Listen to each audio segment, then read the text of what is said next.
फिर दिन हुआ,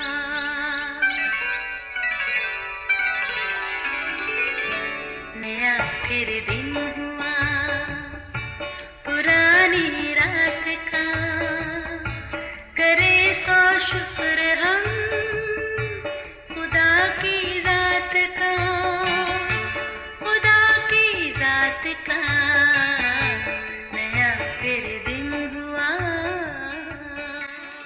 आज की आयत, वो तुझे उम्र भर अच्छी अच्छी चीज़ों से सैर और आसूदा करता है, तो उकाब की मानद असर नौ जवान होता है। ज़बूर 103 5वीं आयत। अजीज़ों, परिंदों में उकाब वो वाहिद परिंदा है जो अपनी ऊंची उड़ान की वजह से पहचाना जाता है, मगर कौवा एक ऐसा परिंदा है जो उसकी बुलंद परवाज़ में रुकावट बनने की पूरी कोशिश करता है। वो चुपके से उसकी पीठ पर बैठ जाता है, फिर अपनी चोंच उकाब की गर्दन पर मारता रहता है। उकाब कौवे की इस हरकत का जवाब नहीं देता। दरअसल वो अपनी तवानाई और वक्त इस पर ज़ाया करना ही नहीं चाहता, बल्कि वो अपने परों को खोलकर ऊंचा उड़ता रहता है। अब उकाब की ऊंची उड़ान उस कौवे के लिए खतरे की घंटी बजाने लगती है, क्योंकि जैसे उकाब ऊंचाई पर जाता है, कम ऑक्सीजन के बायस कौवे को सांस लेने में दुश्वारी पेश आने लगती है। फिर एक वक्त ऐसा आता है कि कौवा नीचे गिर जाता है, जबकि उकाब अपनी परवाज़ को आज़ादी के साथ बरकरार रखता है। अज़ीज़ों, यकीनन खुदा का बंदा दाऊद उकाब जैसे परिंदे के बारे में खासी मालूमात रखता था और उसकी सारी खसूसियात से बखूबी वाकिफ़ था। अज़ीज़ों, उसने अपने एक ज़बूर में खुद बशमूल खुदा के लोगों को उकाब की सी तशबीह देकर कहा, तो उकाब की मानद असर नौ जवान होता है। ये एक बड़ी खुशकुन मिसाल है जो खुदा के लोगों के लिए उम्मीद और ताजगी का बायस है। यकीनन आपके इल्म में होगा कि उकाब सब परिंदों में सबसे ज़्यादा ताकतवर परिंदा है, जो 200 मील फी घंटा की रफ्तार से उड़ सकता है। और हैरत की बात यह है कि सूरज को बराह रास्त देख सकता है। वो बुलंदी पर और चट्टानों पर अपना घोंसला बनाता है।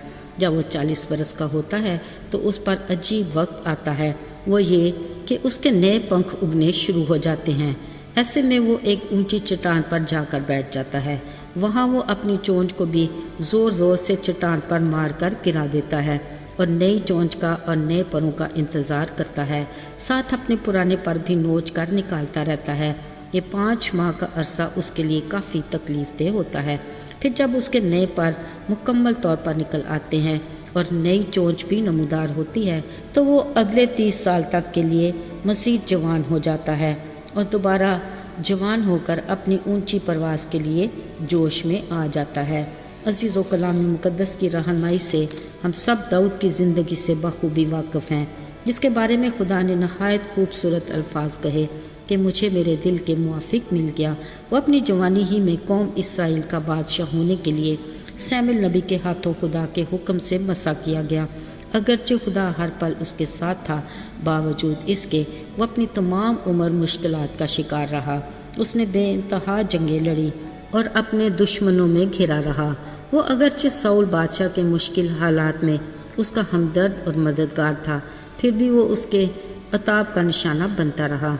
मगर खुदा ने हर बार उसे दुश्मनों पर फतह बख्शी और साउल से भी महफूज रखा। जब भी वो कमज़ोर पड़ा, बिल्कुल उकाब की मानद खुदा ने उसे कुव्वत अता की। खुदावंद के फजल के तुफ़ैल वो अपनी ज़िंदगी में आने वाले तूफ़ानों का डट कर मुकाबला करता रहा। खुदा ने उसकी हर आजमाइश से भी निकलने की राह हमवार की और उसकी जवानी को उकाब की मानद बहाल करता रहा, उसे ताजगी अता करता रहा। उसने अपनी तवानाई और वक्त को अपनी ज़िंदगी में रुकावट बनने वालों पर ज़ाया नहीं किया, बल्कि अपनी ऊंची उड़ान को बरकरार रखा और हर कदम पर कामयाब रहा, क्योंकि खुदा उसके साथ था।